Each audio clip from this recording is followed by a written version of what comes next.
if you're a woman that desire to be with a man, if you're single and you desire to be with a man, and I think it is absolutely important to be interested in men's mental health, because you want that man to be healthy, because you don't know the man that you're going to be encountering with. So you want to be an advocate, to be quite honest with you, for men to get help, for men to be healthy, because you're inspired to be with a man. And not only, and then let's just take it further. Let's just say you have.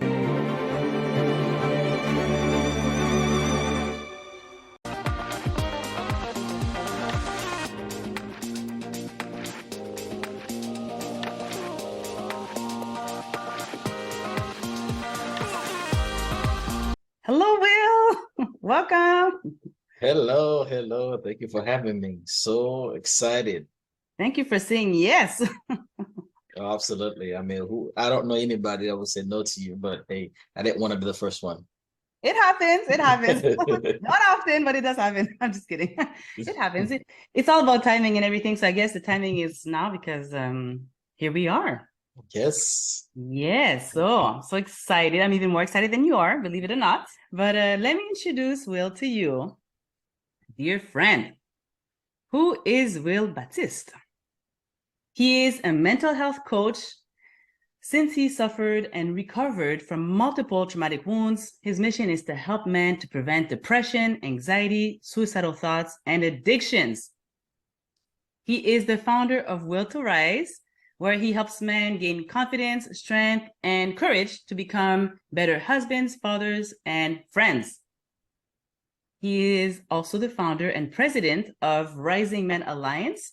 It's a nonprofit organization that aims to defend men's rights and meet their basic needs and provide temporary accommodation and allow men to discuss their emotions, trauma, physical, and financial health. He is the host of the Will to Rise podcast and 2 Clubhouse forums. He is the author of 2 ebooks, 3 tips for Black men coping with trauma, and Will to Rise empowerment. When he's not working, Will can be found with his children, working out, or pursuing certifications to better serve his clients and community. Woo! Yes. Yes. I have talked enough. Let's jump right in. Will, can you please tell us a little bit about Will as a young boy and a teenager? Like, what was it like to be in his sneakers growing up, please? I love that. Well, as a young boy, the memories that I have as a young boy was that I had to grow up so fast. I had to grow up so fast because I was among a lot of women. I grew up with somewhere around 11 women. Oh. And I was the only boy for a very long time. So I was pretty much rushed to become a man and to take the mantle of being a leader, which in turns kind of not letting me to be that little boy, playing and going out with their friends or whatnot. So it really robbed me as a little boy. But there are some ups to that as well, because I was forced to grow up so fast. As a teenager, I rebelled a lot because I felt like I didn't get a chance to do what I wanted to do as a little boy. So I got in a lot of trouble as a teenager because I finally, found my freedom, and I wanted to do the things that I didn't get a chance to do. And I wanted to be my own man. And I was on the quest of knowing and learning how to be a man. But in regards to Will being the sneakers, I mean, I grew up in Miami, Florida. It's beautiful weather. So my sneakers were always clean, especially, wearing white sneakers for about 3 months and throw it away.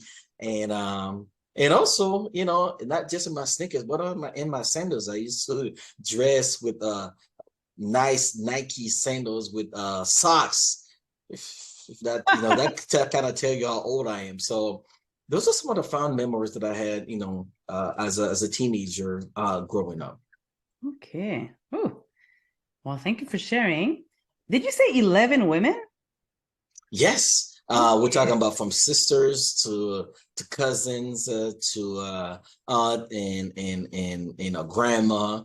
So all in this big whole house, In the big same household? in The the same same room? house. Yes, Wow. big family.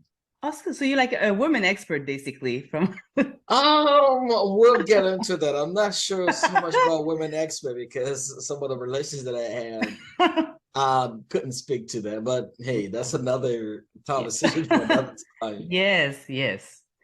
Okay, so when did your storytelling journey begin then? Like, what made you decide to start sharing your story and help other men? Because I was sick and tired of what was inside of me. Mhm. I was sick and tired of just the hurt, the pain, and I didn't want to go to a place of no return. And I said, what am I gonna do? Because I know the pain was so severe, and I know that I wasn't the only one that are going through this. And I say, maybe if I start sharing my story, actually my story I started sharing was as part of my healing, as part of my therapy. I wanted to speak out, and I didn't, I no longer wanted to suppress all these emotions, all the hurt, all this trauma. And I started, sharing my story, and come to find out I wasn't alone. Mm. But I was alone in sharing my story because it takes courage. But some men will secretly contact me, or some women will contact me and say, hey, my husband, my boyfriend, my son, my friend, my brother, I think they have similar story. Mm. And that's when I decided to continue to share my story, because I know I wasn't alone, and I needed somebody to be there for me. So if I couldn't find somebody to be there for me, I wanted to be the one that's there for others. Mm. Oh, that's beautiful. And you're so right. It's funny, I met someone recently who had been abused. Like, I won't get into it basically, but when he was 10 years old, he was brought into an alley, and he was lured into an alley by an older gentleman, and he was abused. So we're talking a grown man now in his 40s, but he carried this, and I was the first person that he mentioned this to, and it's not a breach. The person will not hear this thing, but it's just a lot of people, he was just so ashamed. He felt like it was his fault. He didn't want to speak up about it. So a lot of people are living through life and they're ashamed of it, and they don't want to speak up about it. So is that something that you felt on your end? Yes, because the reason why you don't want to talk about it, first of all, because we try to talk about it, Mm-hmm. but no one believes us. No one takes us seriously as a man, and you didn't want to feel that shame, but also you feel like it's your fault. Mm-hmm. You feel like, so you have this shame, guilt, Mm-hmm. and it's you just didn't want to be labeled as someone that talk about things like this. People were not, ready to receive the people are not ready to listen to them. And for you to, it takes, strength and courage to speak about this, and to be told, one, it's not true. Two, you're not being heard. Three, you're being made fun of or being judged. So what's the point of you talking about this? So you kind of, you take it all in, and now you have to deal with it because you want to get it out, but not only you can't, you are forbidding to get it out. So now it will come out, but not in a way that you want to. You come out on a behavior. You come out on aggressiveness. You come out of decision making. It will come out because what goes in must come out. It's just the way it comes out may not be in your best interest or others' best interest. Yes, and if you're going to the wrong person, the question is about going to the right person to get help. That's why the best thing is to get help. Like, for instance, me, I had an incident that happened to me when I was younger as well. And I never told my mom. I told her when I was in my 30s. And she was fuming. She goes, why didn't you tell me when you were like 6 years old? And I said, well, I thought it was my fault. I didn't want you to get mad. Like, we're afraid of whatever could happen. So I just didn't say anything. So you're absolutely right. We need to go to somebody that we can trust. That's the thing. But often you don't have that person around you. But okay. So what was the turn? Okay, so you said that you studied like sharing your story and you know, you were just tired of the hurt. But is there something that happened to trigger you to say enough is enough? I'm turning my life around now. Like, was there a cutoff point for you? Right, right. And let me put a, I love you use the word what trigger me. Well, let me put a trigger warning out there. It was the point, as I mentioned, of no return. And what does that mean? And in a layman's term, is that I wanted to transition. I just couldn't take it anymore. And because, and I didn't know that my daughter told me that I'm somewhat a perfectionist, and it hurts, because it's a bad term, being a perfectionist. But that day, it was in January, and it was snowing. It was dark outside, and I didn't want to transition on a day like this. I didn't want people to remember me. That Will was gone, and the day was dark. It's snowing. It's not a beautiful day, but I look at the weather the next day, and I knew it's going to be sunny. It was going to be beautiful. So I wanted people to remember that I'm no longer in this world, but I go out and the day was beautiful. And I needed it, that just that 24 hours to reflect on things. And I say, you know what? At that moment, from 1 minute I was cursing God, and the next minute I was having a conversation with him. I say, what kind of God are you to allow a young man, a young boy, to go through all this, knowing that what it was going to do to me? What kind of God do you have? Do you have a heart? Do you care about me? I know you care about others, but do you really care about me? But on the other hand, and I said, well, you are God, and you knew I was going to go through this, and you still allow me to go through it. What's your end game? What is your plan? And that's when, I kid you not, I heard that voice, and I can remember vividly. I was on my couch, and that voice says, Will rise up. And this is the reason why it's called Will to Rise. Will rise up. And I look around, I didn't see anybody. And I said, maybe it's God is talking to me, tell me to rise up. And from that moment on, I wanted to live. And I wanted to speak about what happened to me, so that way you can inspire somebody else. You're asking what the moment was, and that was that moment for me, that okay, I can go through this. Oh, yeah. Yes, you can. That's a beautiful testimony. My goodness. Okay. So at this point now that you found your voice and you're not afraid to use it, you want to help the helpless and the voiceless. And the rates of suicides have been on the rise in the last few years. I think that they've always been pretty high, but they've been on the rise. According to statistics, men make up approximately 75% of suicides. I don't have to tell you about the ordeal during the pandemic and the isolation and everything, but it's a huge number. I was surprised because I had seen it on one of your posts that you shared on social media, and I was 75%. Like, whoa.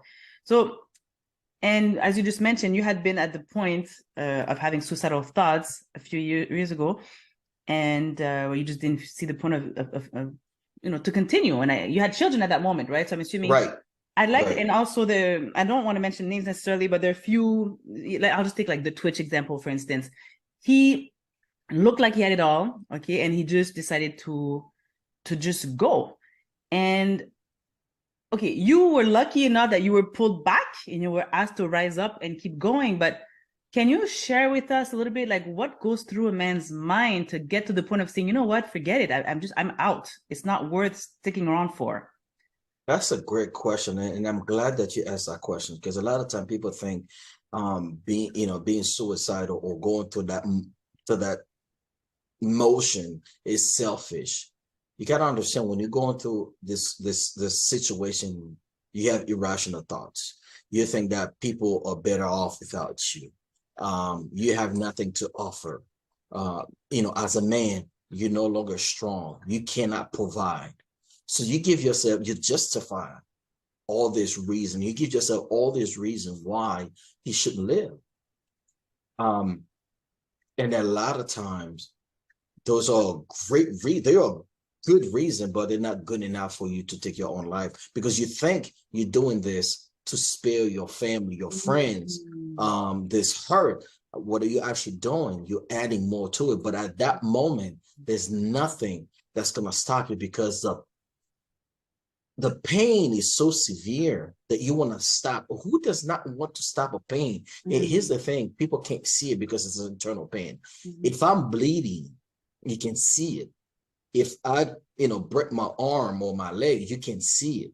But when your heart is broken and when your soul is broken, nobody can see it. They got to have, the eyes for that, for them to see it. So you're saying, what do I have? And before we even ask for help, we'd rather die than to ask for help because we're already at a moment of vulnerability. We don't want to be more vulnerable. So what goes to the man's mind? I got nothing else to live for.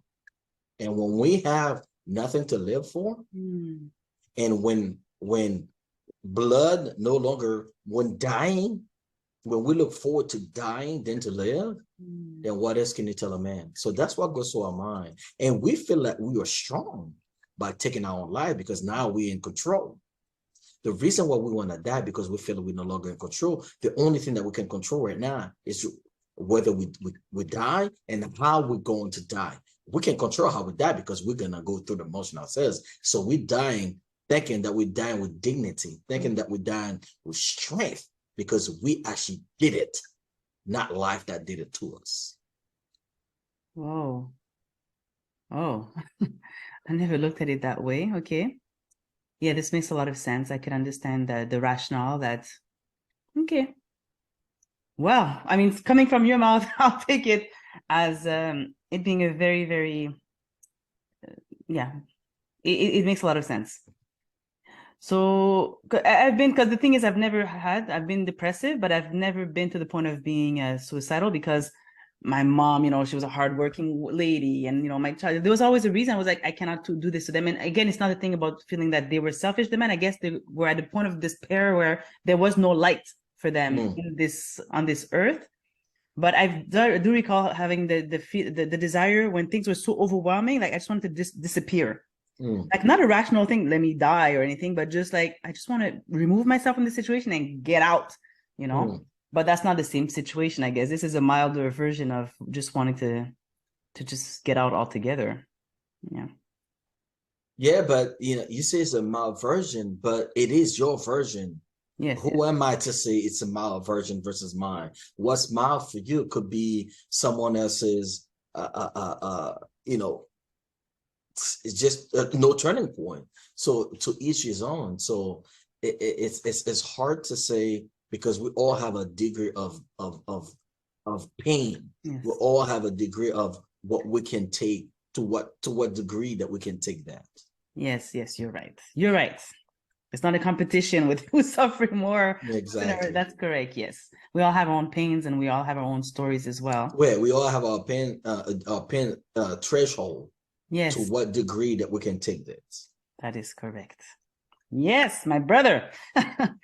So, well, if you can give advice right now to someone who feels like they are a total failure, okay, it's too late for them. And they've just been sticking around not to hurt people that they love, but they don't think that they can endure life for much longer. What would it be, please? Oh, those are some very poignant question. The key word is feel, because feeling is not being. Okay, I feel like a failure doesn't mean I am a failure. We have to be very mindful of how we use the word I am. The Bible says that God said, I am that I am. Everything that follow that word, we take on out to ourselves. So I am not a failure. You are not a failure. We can have the feeling of being a failure, but we are not a failure because God does not create failures. That's my belief. And I am not prophetize on people's beliefs or religion or faith or whatnot. I am not a religious person. I am a faithful person. And I believe in God that created me. And I believe God created us all. But I do respect everyone's belief and faith and so on and so forth. Now, we have to start with ourselves. And I'm not telling anyone what to do. I'm simply sharing what I do, what helps me to get to where I'm at today, and what had helped some of the people, some of the men that I'm working with. And take it for face value. And please, I am not a therapist. Please, you have to, get with professionals, making sure that I want to make sure that I preface that, because a lot of times people will say, well, this person say this person say that. Please consult with with a professional. Having said that, I believe that we have to know who we are at the very core, to know that there are certain words, there's certain attributes that we are not going to attach ourselves to, right? So that's where you have to start. It starts with you and it ends with you. So to say that I feel like I'm a failure and people around me, I don't want to hurt people. What about looking at you? What are you doing right now that are hurting you? Because if you are hurting, automatically you will hurt others. So trying not to hurt others while you're hurting yourself is hurting others. So you have to understand that you can't make yourself uncomfortable just to make someone else comfortable. You cannot be disloyal to yourself so you can be loyal to others. So it starts with self. You have to love yourself, others like yourself. So how can you do that if you don't even know how to do it to yourself, for yourself? It starts with self. Amen. Oh my goodness, I feel like I just heard it preaching. Whew, this is good stuff. Oh my goodness. Okay. So yes, you're absolutely right. I agree with everything that you just said. Because obviously I've been in the position of needing those kind of those words would have really done it for me, basically. So thank you for that. Well, while we're on this giving advice, because you're so full of good advice, Coach Whale, I'm gonna ask you another one here. What would be your best advice for someone who has suffered from abuse and remain silent to keep the peace because they feel like it's been too long since the incidents happened, or they feel responsible for what happened, or because they fear that people wouldn't believe them if they spoke up? Like right now, the person is in this situation. What would you like to tell them, please? It's never too long. It's never too late, because you will see it here. Know that one way or another it's going to come out. So it's better that you bring it out on your own term rather than life forcing it to come out of you. Let me repeat that. It is better that you bring it out yourself than let life force it out of you, because one way or another it's going to come out. Now, the question is, how do you want it to come out? So you find a place where you can say, you know what, I have established a trust. I have established this relationship. I have established a trust with myself. And I'm in a place where I can be vulnerable. I can look at myself in the mirror, say, these are the things that I've been through. And now I'm ready to speak about it, because speaking about it has to be on your own term. So you're not going to say for people to either understand you, to trust you, to believe you. You're saying it because it's your own truth. Whether or not other people trust you. And this is the reason why we don't want to do it, but we're not understanding why we want to speak about it. We're always looking at it from someone else's perspective, from someone else's point of view. It's all about, how is that going to make me feel once I speak about it? Let me just paint a vivid picture, and I know it's very graphic, but I'm sure you know somebody, or maybe you have been, I have been constipated. Of course. How hurtful that is. But not speaking about it is constipation. and has that's hurting your soul. Do you understand? I can It's visualize. hurting you, right? So for me, we have been constipated for too long. Oh, Lord. We have been constipated for too long, and no wonder that constipation is taking over our body. It is coming out, it's hurting ourselves. We are not hurting anybody else. Because when you're constipated, you're not hurting anyone else. You're all hurt. So it is time for us to stop self-sabotage. It is time for us to stop the self-harm and let it out with our own term, on our own private space. Because when we are constipated, we are going in our private space to do what we have to do. It's the same thing. You get in that space where you feel comfortable, where you feel like you're at peace, you can let it all out. Just like someone that's been constipated for so long. Amen again. Yes, and it's very important. There are forums, well, you offer services, for instance, but there's individual therapy, group therapy. There's so many different places that are safe because it's dangerous. Yes, we need to unconstipate ourselves. I love that analogy, but we do need to do it in a safe place. You can't start flapping your mouth left and right. You know, first of all, you could trigger people, and also it's not helping because then you're opening yourself up to attacks and, you know, persecution. But I think first there needs to be a work done, right? Right, exactly. Because you wouldn't, if you're constipated, you wouldn't be in an open bathroom, right? It wouldn't have the door open. Everybody can smell you and hear you. It's the same thing. That space have to be a design space where you feel comfortable, where you feel at ease. Say, you know what, this is the time for me to let it all out, to free yourself. Free yourself. Yes, yes, Will. This is I'm a very visual person and very graphical. So for me, those stories, they stick. So thank you so much for that. And okay, I'd like to ask you a question from a place. This is not my story, so I won't get into it, but from a place where I'm a woman, I've been hurt many times by men. Okay, so I'm not accusing the men. I was at fault as well because I had my own unhealthy patterns going. But I'd like to ask you this, because you talk a lot about men's health, men this, men that, okay? Because that's your life mission, right? That's what you feel called to do. I'd like to ask you, why should women, particularly women who have been hurt by men, care about men's health? Like, why should they care?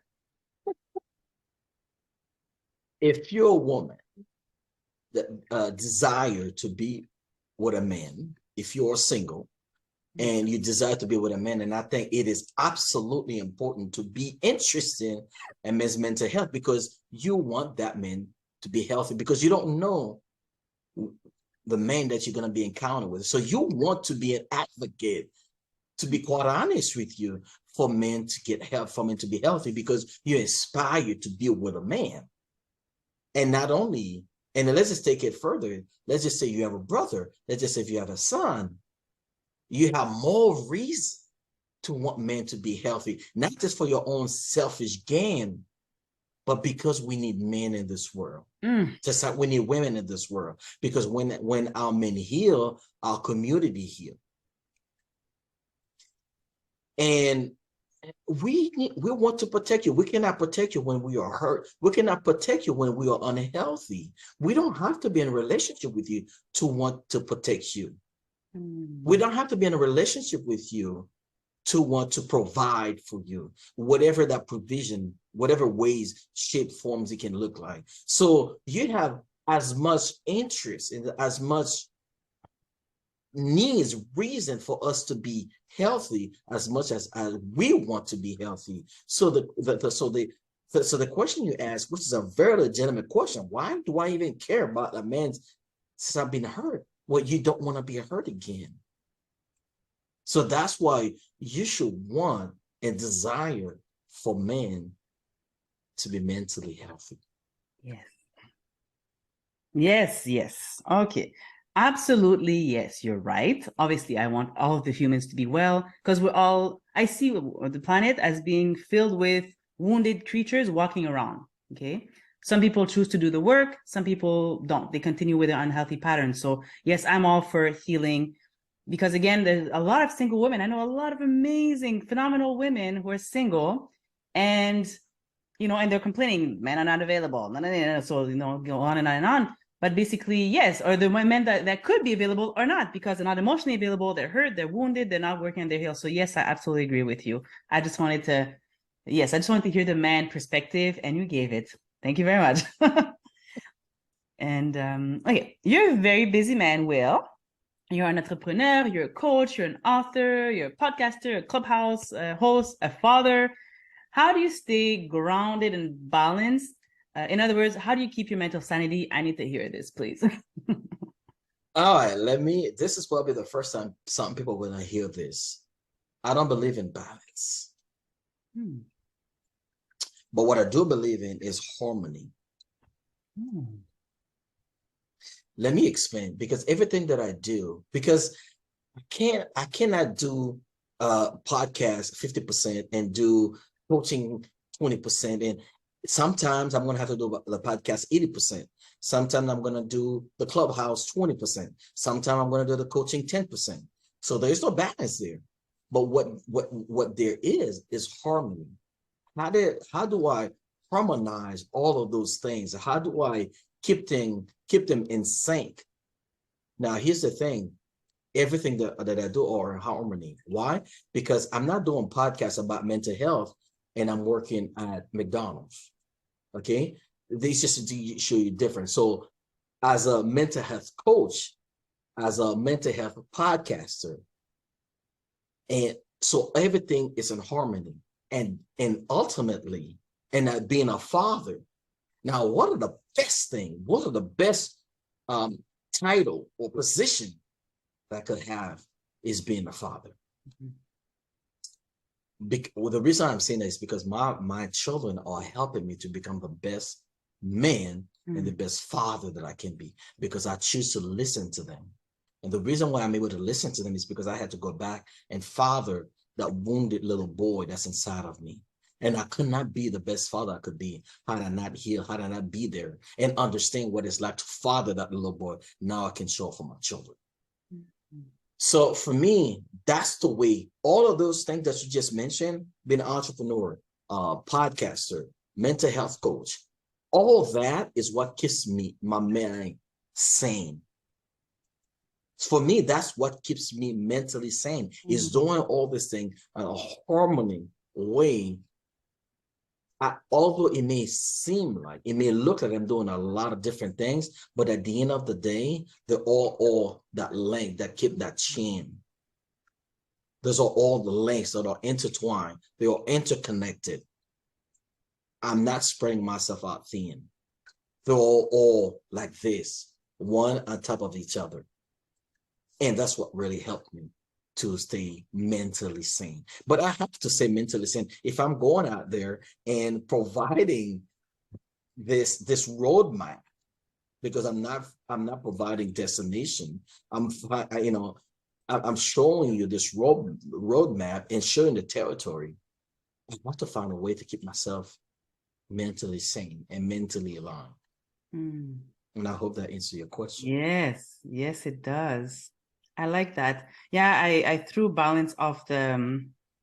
I realize there's no such thing as balance. If you're constantly balanced, there's something wrong with your life, in my opinion, because balance is that's not life. You get attacked. You're gonna go off balance. You have to try to regain the balance. But the harmony thing, I never looked at it that way, and I really like it a lot. And I like to go further to say, even in a relationship, you don't want to have this, 50-50 and this and that. No, because let's just hypothetically say you and I in a relationship. Some things that you're going to be doing at 80% that I'm going to do 20%.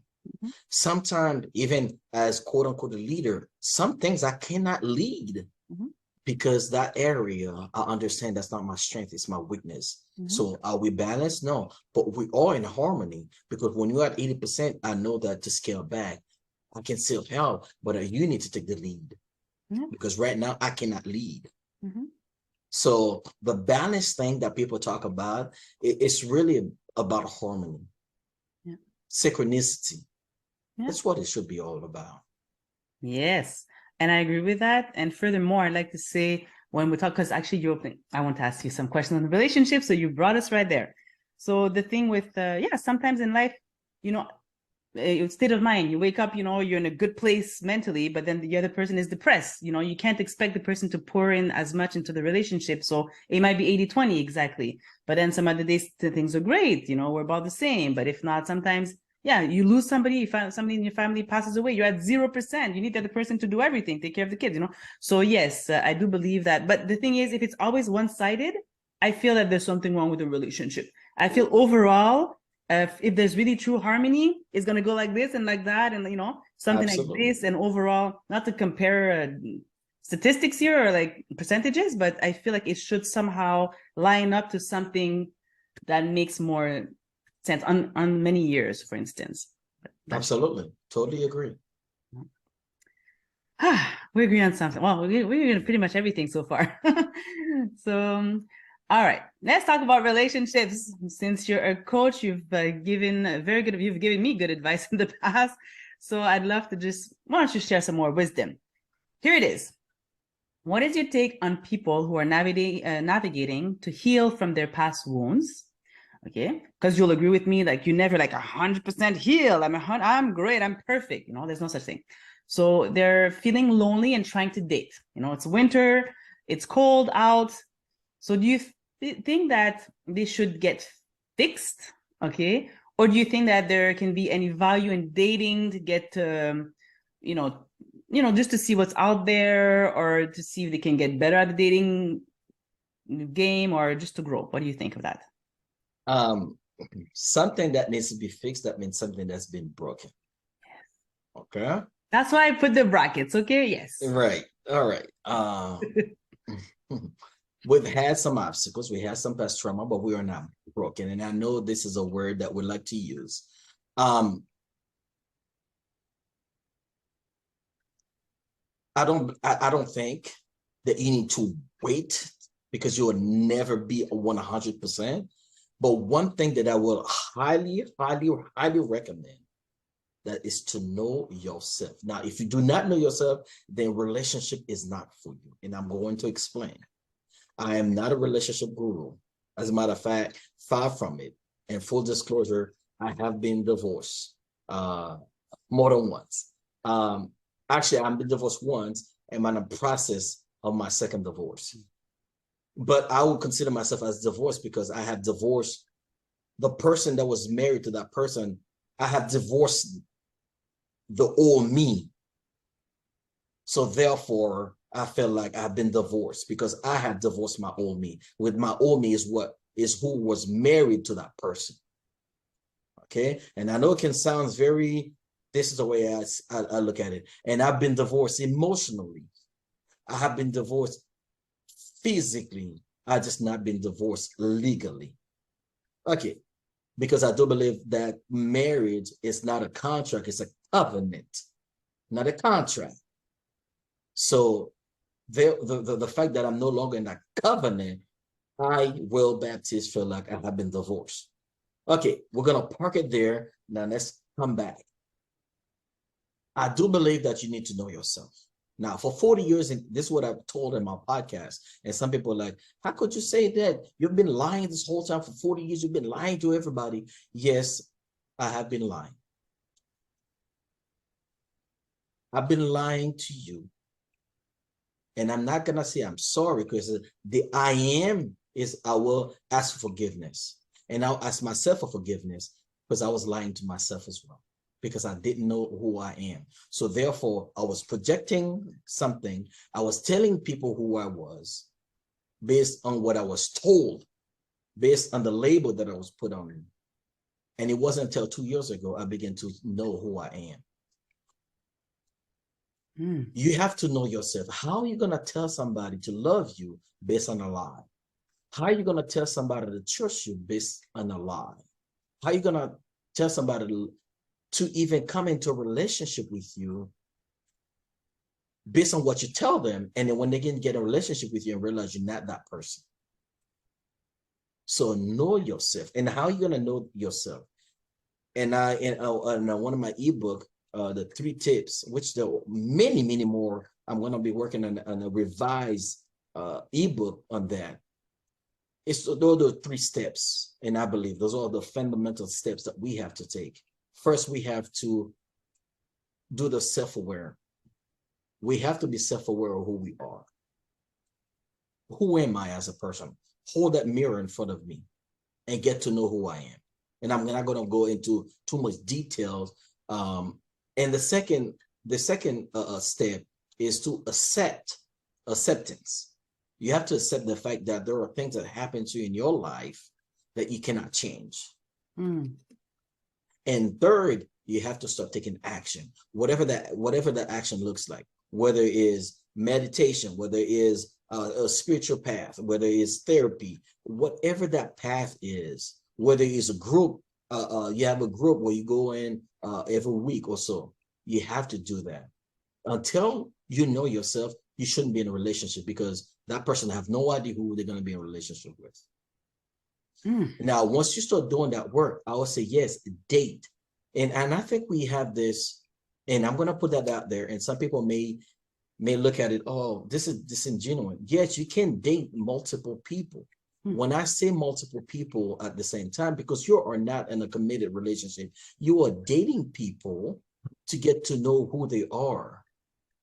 So just because I'm saying, I'm dating someone, okay, perfect. It the process. It's like me saying that, okay, I'm gonna interview just one person for this job, and that's it. Nobody does that.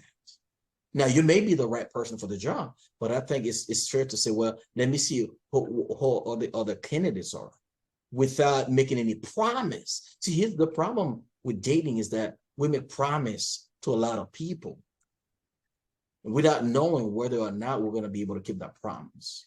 So for me, it's about, and dating is not so much about the other person. So also it's about you getting to know who you are, your standards, your preference. And I was earlier talking about the difference between standards and preference. Dating is to know, okay, they're your standards. Let me give you an example for a car. What comes standard in a car? The steering wheel, the 4 tires, those are standards in a car. That's what, those are the things that comes with a car. But your preference will be the different color of the car, whether it's a 2-door or 4-door. For me, my standard are non-negotiable. My faith, respect, boundary, trust, those are standards. But my preference is size, big, short, whatever, ethnicity. Those are my preferences that I can move around with them. But my standards, so you got to know your standards going into, that's what I say about knowing yourself. What are your standards? If you don't know what your standards are, then you shouldn't be dating, because you don't know. You're going to pick up the first person that comes along because you have those standards. Yes, I'm going to be rewatching this and taking notes. Yes, Coach Will. I agree with you, with your points that you shared. The one thing I would like to say, because I've been single for a long time, since September 2018. And I did date a few individuals. And as you said, it's an assessment, right? So I was able to see pretty quickly now at my age, 43 now. And I know what I want. I know what I need, so it doesn't take, I don't waste a lot of time. I don't have time, basically. I am very, very busy. So I call it an assessment, once, twice, right away. Sometimes before even meeting somebody in person, with a virtual call, for instance. But for a good chunk of those 4 years, I was not in a place where, I was healing. But I was not in a place that was, how can I say, healed enough for me to be with somebody else, because I was going to be bringing my past and my trauma into the relationship, and I was going to sabotage it. So right. I was, since I gave my life over to God, I just followed God. And I figured, the man will materialize if I focus on myself. Everything that you just said, I'm not going to repeat them. So if, the men will just show up eventually, not on my doorstep, but I'm out there. I'm part of my church. I'm part of all kinds of communities, Toastmasters, etc. But I do believe there's such a thing as not being healed enough. You can never be healed perfectly, but you can at least be doing some work. So I feel like when you're on the third step that you just mentioned, when you're taking action and you're doing something to not repeat the past. Otherwise, I believe those patterns will keep repeating over and over again. And I think these people should stay off the market, because they cause more damage. Like I was fine, just very quickly. I was, as I said, single for over 4 years. I was dating this man, very wonderful man. He checked all the boxes. He was perfect. But then he was living a lie. He was living a double life kind of thing, and he knew how I felt about being with men that are not available, etc. And he camouflaged, he lied, he manipulated. So that person, what could have been a fantastic relationship, ended up being completely ruined. Like the person has been cut off completely. I want nothing to do with the person because the person came under false pretense. So I do feel like sometimes people, they're wasting people's time because they're not healed. And, that causes more more hurt, right. more damage. And now it took me a few more months to get myself back together, you understand, from that disappointment. It was a very brief, because again, as I said, I don't dwell in situations I see right away. If I'm dealing with somebody dishonest, I'll go. But it's just, those are things that happen. So I feel like people should stay off and not waste people's time and mess up with their own healing journey. That's my little rant here. Right. And unfortunately, we only have power in ourselves, and it's right. People should stay off, but doesn't mean they will.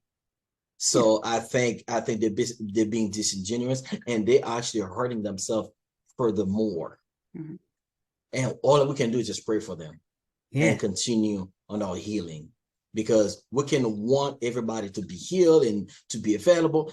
That's their own way, and those people are there actually. Unfortunately, those people are there to help us get better, because you have to have the yin and the yang. You got to have the positive and negative. So those people are actually fulfilling their own role, unfortunately. But we have to know who we are, and to know, okay, this is no longer something I want to take part of, or I want to be in. So thank you. Thanks, but no thank. Here's the thing that I want to add. I think dating should be in steps. And I see people dating and they go directly into going out for supper. Because you want to know that from the minute that a person opened their mouth, you want to leave. Why? So you want to make sure you take coffee, because coffee can be very brief. Let's go out for coffee, because I can leave within a minute. And then if you worthy enough, then now let's go for lunch, because lunch can be quick. Because now you can say, I only have an hour. But if you go on a supper, a 5-course meal, a 5-course meal, and then from the moment they open their mouth, you want to leave, then you are torturing yourself. So people got to know how to go through things gradually. And I wish I knew all those things that I'm telling you right now. But it's always, it's after the fact. But we are learning, we are growing, and we are becoming a better version of ourselves each and every day. Yes. I feel very strongly. Actually, I have a similar theory. I call it a date zero. Date zero is just to assess if I want to go on a date with the person. And that's coffee, tea, boom. I've already been stuck on a 5-course meal. I did a mistake once with a man that was extremely obnoxious and rude to the staff. And it was a catastrophe, but you want to be polite. So I was stuck until the end, and never again. I do not. So I agree with that, with those steps. And more, I'd like to add something else. Oh, my therapist, I need to do a visual. I need to do a video about this. But the boundary, like, they should go into steps. Like, you cannot let somebody into your inner circle right away. This is how you get hurt. There has to be steps also with how much you let somebody into your inner circles. So at least it protects you. So if ever you leave somebody, on the outside of those, let's say, boundary circle, you're just trying to assess, is that person a good person? Are they reliable? Are they whatever it is? And then you can bring them in closer. And then a bit closer if ever they keep demonstrating that they're fine. But at the moment they start acting crazy, you shove them out, and then you protected your inner circle, at least, where only a few core people should be in there. I love that visual. And so that I think that we could protect ourselves better, because that the relationship I mentioned, if I would have applied those circles and not let the person into my inner circle right away, it would not have taken me months to get over the disappointment and the betrayal, right? So yes, I just want to mention that. Another rant. I rant a lot, don't I? So just one last question for you. Do you have any advice for someone who is trying to heal and move forward with their life, but they have their own toxic relationship or toxic partner, if we can call it that way, that keeps trying to drag them back in, or is doing their best to keep them down or sabotage, their newfound freedom or life? Ooh, that's a very sticky one. I would say offer that person to go together therapy together, because I believe that you can't tell somebody to go to therapy if they're not ready for it. So you're already in this relationship and you're betting yourself, and now this person is trying to drag you down, and at some point you got to respect yourself, but you got to give people the benefit of the doubt, because you weren't always healed yourself. So you can't look down your nose at somebody who's not, who has not begun their healing journey. However, the question is, the question you have to ask, is there a willingness? Because they may take a small step, but there are steps that are being taken. But now, when we talk about toxic relationship, we know there's no steps, there's no action, nothing taken. Now the question is, do you value yourself? Do you respect yourself? Because we teach people how to treat us. Let me give you an example, and you will quickly understand. First of all, we cannot heal from the same environment that wounded us. Oof.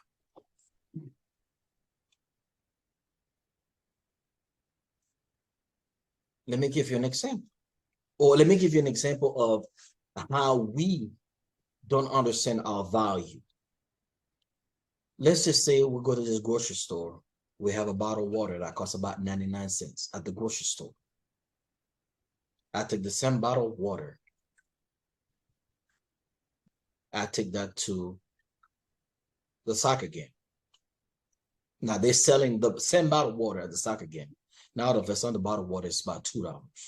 The same bottle of water at the soccer game now is $2. I take the same water, now it's being sold at the restaurant. Now it's $3. Same manufacturer, same bottle, same water. Now it's at the hotel. It's at $4. The same bottle of water now is at the airport. It's $5. Now the question is, what changed? The same water, the same bottle. What changed? It's the environment. Your environment will determine your value. So if you're at a place where you feel devalued, disrespected, it is no one's fault but your own. And I tell people all the time, you are not a tree. If you are not where you want to be, it's up to you. Don't be at a place where you're tolerated. Be at a place where you're respected, where you're valued. So to answer that question, if that person, because we're talking about toxic now, you see there's no willingness, you see there is no steps taking for that person to becoming a better version, you have to protect yourself, but you're also protecting that person. Because now you got to understand, misery love company. Now you're reinforcing that person to stay toxic because you decide to stay with them. So they see no problem being toxic because you have accepted this toxicity. So you're hurting yourself, you're hurting the other person. Yes, sir.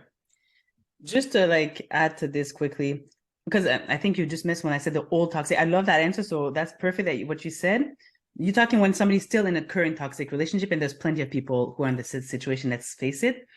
But let's say that you're gone. You were done taking the abuse. You're out. You're out. You're gone.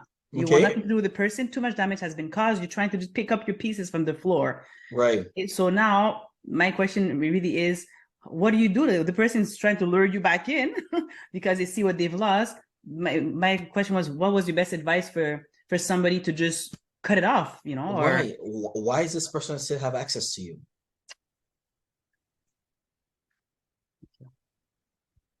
Now it's no longer about boundaries, it's about a wall.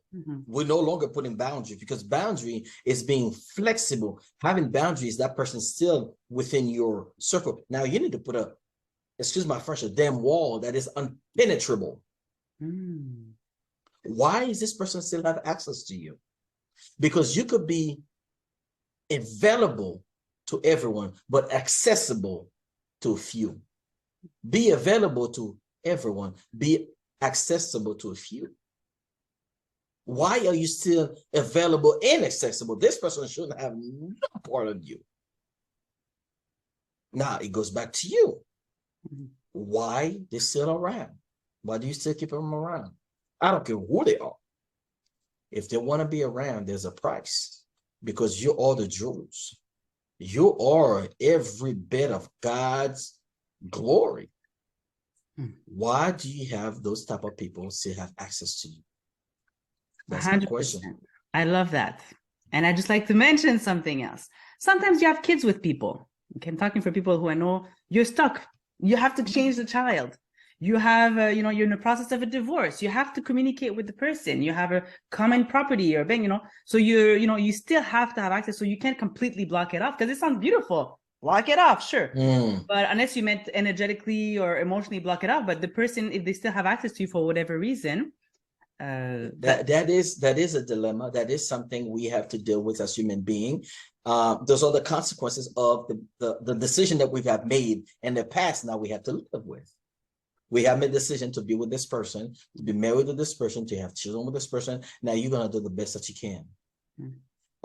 Once you are, we have to be strong enough to say, okay, I still have to I won't say I still have to be in contact with this person for this very specific reason. Let's go in, let's take care of this, and let's leave this where what it's at, and then move on. So you have to find a way to connect and disconnect, connect and disconnect. That's what it is. It is a hard thing to do, but over time you will learn how to do it. Yes, perfect. Oh, I think I got I know you have a lot more tips from where they came from, but thank you so much, Will. Can you tell us what is the next step for Will Baptiste, please? I would love to be able to say, yes, that's my next step. I don't know what my next step is. Here's the reason why I don't know. And I don't want to know. Because I'll be too focused on the next step and then not being engulfed on where I'm at. I'm gonna think about the next step when I get to the next step. Right now, what's been given to me is where I'm focusing on right now. So my next step is going to be my next step. I will come back and let you know what that next step is when I get to the next step, and then I will say, hey, remember what you asked me what my next step was? This is what it is. Yes, sir. Yeah. So very good. I love that answer. Actually, being more in the moment, that is something that we struggle with a lot. So I think it's beautiful. Finally, if someone in the audience would like to get in touch with you, what is the best way? The best way is however way you can get to me is the best way for you. I am on IG, Will to Rise, Will_2_rise. I am also on podcast, Will to Rise with the number 2. I'm on LinkedIn under my name, Will Baptiste. I'm on every platform, major platforms. My podcast is on Spotify, and I'm on TikTok as well. So, yeah, I'm on every major platforms, that exist to get my voice and my message out there. Amen. Yes. Whew. Let me share. I don't know if you've noticed, I've been typing because there's just so much goodness and wisdom. I had to take notes. So I'll share with you the main takeaways for me. Dear friend, if you are suffering, heal. Feeling is not being. I thought that one. Know who you are. It starts with you and it ends with you. Love yourself. Oh yes. If ever you have any unhealed trauma or wounds, bring it out yourself instead of letting life bring it out of you. If you're constipated, don't stay constipated, get it out. And aim for harmony, not balance. Okay, and then I'll share the 3 tips quickly. Be self-aware, accept your past, take action, but definitely do get his book if ever you'd like to have more details on this. And the last thing that I'm going to be sharing, so important particularly for victims of abuse, we cannot heal from the same environment that wounded us. Woo! Do you have any parting words or story you'd like to share with us before we go, Will? Yes, I have a story I'd like to share. I know a young man. Every night he's got a sister that was about 5 years younger than him. And every night his little sister will cry, and he'll go and try to help his little sister. And his mother would say, no, no, let her cry, let her cry. And every night he feels so bad that his little sister is crying. He'll get next to her bed and try to console her, and she'll keep crying. After several nights, he decided to get in the bed next to his sister and cry with her, holding hands. And his sister stopped crying. The moral of the story is when someone is crying, we know that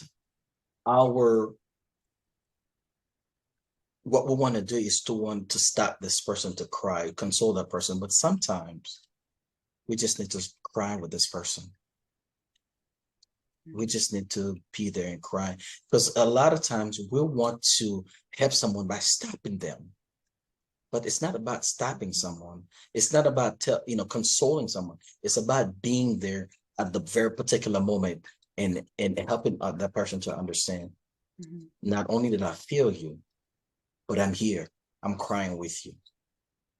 Because too often, when someone, let's just say you just graduated from a major university, you just got this big promotion, and I'm gonna call you. I say, let's celebrate. I'm gonna take you out to dinner. I'm gonna do this, that, and the other. But why, when someone crying, we're not crying with them? That's a form of celebration. But yet we want to tell that person to stop crying. We want to tell that person it's gonna be okay. It will be okay. But what about sitting down and crying with that person? And I think this is what I want every man to understand. That when a man is crying, don't tell him to man up. Don't tell him to be strong. Don't tell him you got to be the leader. Cry with the man and then figure out why he's crying. You know why? Because let's just say, as a faith person, as a spiritual person, if I see someone and I know everybody it deserves to be saved, and I see this person is out in the street or struggling, I'm not going to offer my faith or my spirituality. This person is struggling, don't have no money, haven't eaten in a long time. Instead of sharing the word, I want to be the word. So I'm going to feed this person. And then and only then, if he's open to know who I am, about my faith, and then and only then I could share that. And I think too often we are leading with the wrong thing. And that's why a lot of time people are rejecting us. That's why a lot of time people are shutting us down.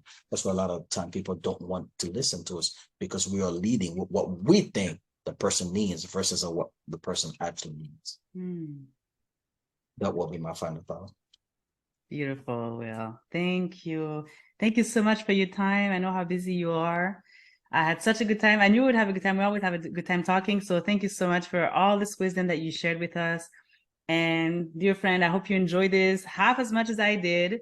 And you'll have all the links in the description below for all the great wisdom that he shared, because he has a lot more from where that came from. So thank you so much. And I'd like to leave you with this. The power of your voice can change the world. Find it and use it. Yes. In the next video. Bye. Bye, everyone.